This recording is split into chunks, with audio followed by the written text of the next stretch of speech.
वंदे मातरम इस रचना की 150वीं वर्षगांठ के स्मृति उत्सव के अंतर्गत प्रस्तुत है लघु रूपक श्रृंखला वंदे मातरम एक जय घोष।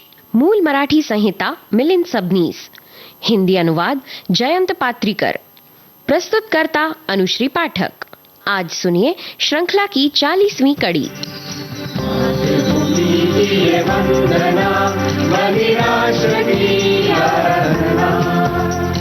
जन जन में जिसने थी जगाई क्रांति की प्रेरणा, वंदन है वंदे मातरम, जय घोष वंदे मातरम, जय घोष वंदे मातरम, जय घोष वंदे मातरम।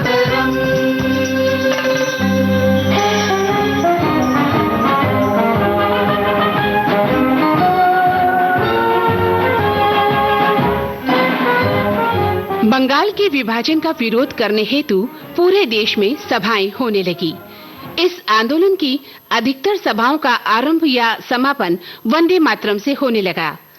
पढ़े लिखे लोग जब भी आपस में मिलते तो नमस्कार की जगह वंदे मातरम कहकर एक दूसरे का अभिवादन करते।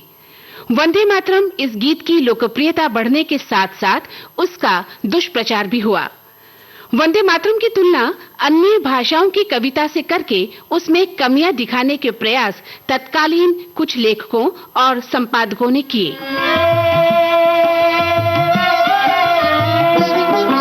1907 में लंदन के टाइम्स समाचार पत्र में हैदराबाद के दक्खन पोस्ट के संपादक सिद्धमोहन मित्र ने वंदे मातरम के बारे में ऐसा ही भ्रमित करने वाला लेख लिखा था। फ्रांस के राष्ट्रीय गीत ला मार्सलेज का वंदे मातरम बंगाली संस्करण है और इसमें कुछ उत्तेजक शब्द जोड़कर लोगों को प्रेरित करने का कवि का प्रयास है, ऐसा उस लेख में लिखा गया था। इस लेख का भारत में ही नहीं बल्कि पाश्चात्य समीक्षकों ने भी खंडन किया। पायोनियर के अंक में लिखा था, कविता की दृष्टि से या रचना की दृष्टि से वंदे मातरम गीत अधिक अच्छा है। ला मार्सलेज में कवि का हृदय दिखाई नहीं देता, परंतु वंदे मातरम में कवि ने अपनी आत्मा समर्पित की है। फ्रांस और हिंदुस्तान के इन राष्ट्रीय गीतों में बहुत बड़ा अंतर है। वंदे मातरम एक प्रार्थना है।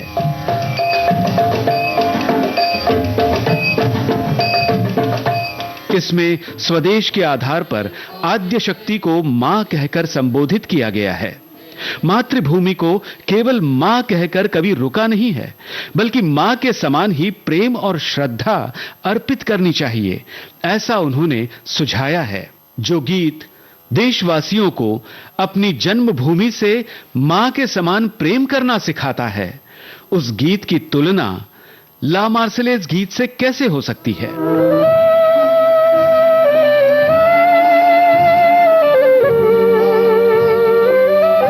वंदे मातरम शब्द अब केवल भारत में ही नहीं बल्कि विदेशों में भी पहुंच गए। वंदे मातरम शब्द का उच्चारण करते हुए फांसी पर चढ़ने वाले पहले क्रांतिकारी खुदीराम बोस के बाद अनेक क्रांतिकारी वंदे मातरम कहते हुए शहादत स्वीकार करने लगे।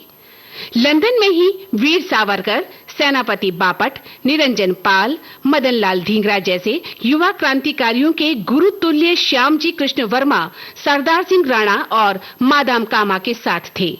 अंग्रेजों की राजधानी लंदन में कर्जन वाइली नामक अंग्रेज अधिकारी पर गोलियां चलाने वाले मदन लाल ढींगरा को फांसी की सजा सुनाई गई। 17 अगस्त 1909 को मदन लाल ढींगरा को पेंटनविले जेल में फांसी दी गई, पर उससे पहले उनका लिखा हुआ पत्र अंग्रेजों ने छुपा दिया था।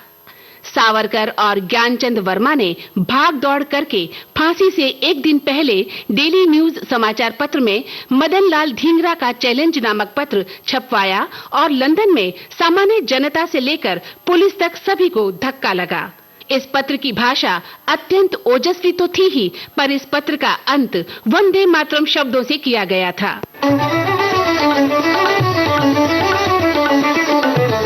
इन शब्दों के कारण केवल 2 दिनों में इंग्लैंड से लेकर अमेरिका तक कई बड़े समाचार पत्रों ने इस पत्र को प्रसिद्धि दी, जिसके कारण भारतीय क्रांतिकारियों का आंदोलन, स्वतंत्रता संग्राम, अंग्रेजों का दमन और वंदे मातरम शब्द दुनिया के कोने-कोने तक पहुंच गए। मदन लाल धिंगरा लिखते हैं,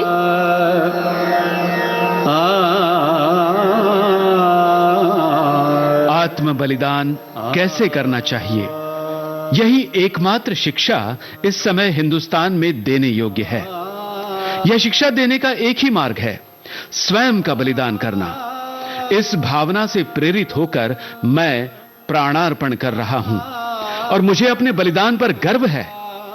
इस भारत माता की संतान के रूप में मेरा पुनर्जन्म हो और इसी पवित्र कार्य में मेरा शरीर, मेरा जीवन मातृभूमि के लिए न्यौछावर हो जाए, यही ईश्वर के चरणों में प्रार्थना है।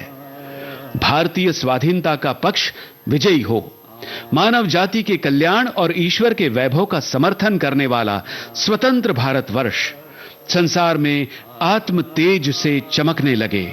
तब तक मेरे जन्म मृत्यु का चक्र ऐसे ही चलता रहे, ऐसी मेरी परमेश्वर से प्रार्थना है।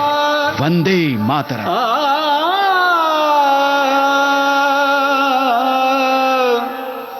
1914 के आसपास प्रथम विश्व युद्ध की हवाएं चलने लगीं।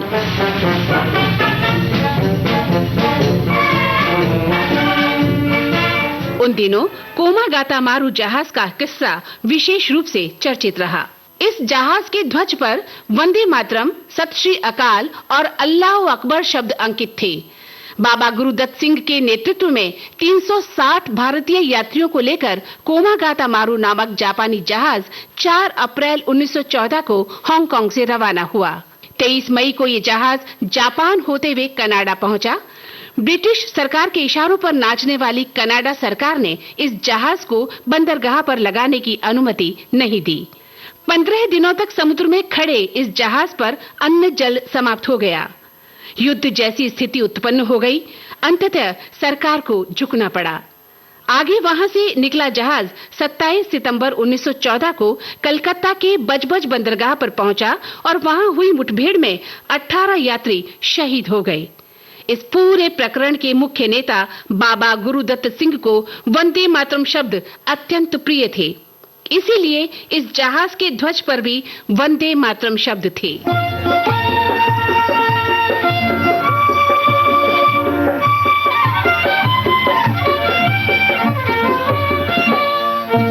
विदेशों में बसे भारतीयों में वंदे मातरम शब्द के प्रति अत्यंत आदर भाव उत्पन्न हो गया था। वंदे मातरम के प्रति उनका प्रेम कई प्रसंगों से व्यक्त होता था। इसी दौरान वीरेंद्रनाथ चट्टोपाध्याय ने आयरलैंड में वंदे मातरम मंडल नामक संस्था की स्थापना की थी। अफ्रीका में 22 अक्टूबर 1912 को गोपाल कृष्ण गोखले केप टाउन और फिर जोहान्सबर्ग गए थे। हर जगह उनका वंदे मातरम के नारों से स्वागत हुआ।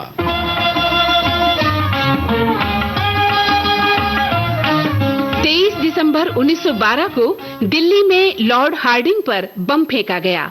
उस समय इस षड्यंत्र के सूत्रधार लाला हरदयाल बर्कले में थे। ये समाचार सुनने पर लाला हरदयाल सहित भारतीय छात्रों ने एक सभा की, जिसमें वंदे मातरम गीत गाया गया। एक साल बाद इस घटना की वर्षगांठ पर 23 दिसंबर 1913 को लाला हरदयाल ने भारतीयों के लिए एक पर्चा बांटा, जिसका नाम था शाबाश। इस पर्चे में लिखा था, गुलामों, स्वतंत्रता कैसे प्राप्त करोगे? हम कहते हैं बम की सहायता से। बम विद्रोह का संदेश वाहक है। शस्त्र की पूजा करो, शस्त्रों का अभिवादन करो। उस पर्चे के पहले भाग में बम बनाने की प्रक्रिया, दूसरे में उसकी उपयोगिता और तीसरे में बम की प्रार्थना दी गई थी। पत्रक का अंत वंदे मातरम शब्दों से किया गया था।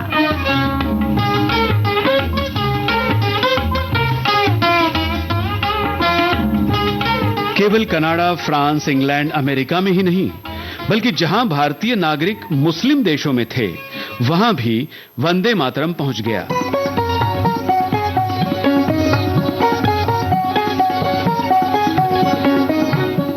विश्व यात्री रामनाथ विश्वास ने उस समय घटी घटनाओं को लिखा है। तुर्किस्तान में अदम नामक स्थान की मस्जिद पर तुर्की भाषा में वंदे मातरम शब्द लिखे थे। साथ ही हिंदुस्तान का झंडा भी था। शुक्रवार को सफाई के बाद नमाज के समय वंदे मातरम का उच्चारण होता था। वियना में अमेरिकन एसोसिएशन में रामनाथ के भाषण के बाद हिंदी लोगों ने वंदे मातरम का जय जयकार किया। बगदाद, तेहरान, इराक में हिंदी लोगों का वंदे मातरम के प्रति प्रेम उन्होंने अनुभव किया। भारत के बाहर वंदे मातरम पहुंच तो गया ही था, परंतु भारत में बंगाल विभाजन को लेकर जनमानस में भड़की आग अभी भी जल ही रही थी।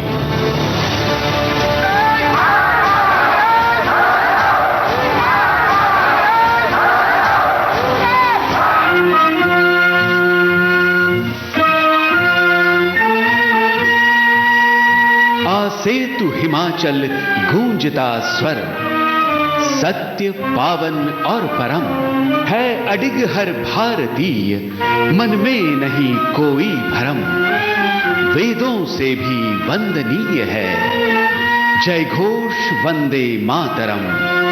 वंदन है वंदे मातरम, जय घोष वंदे मातरम।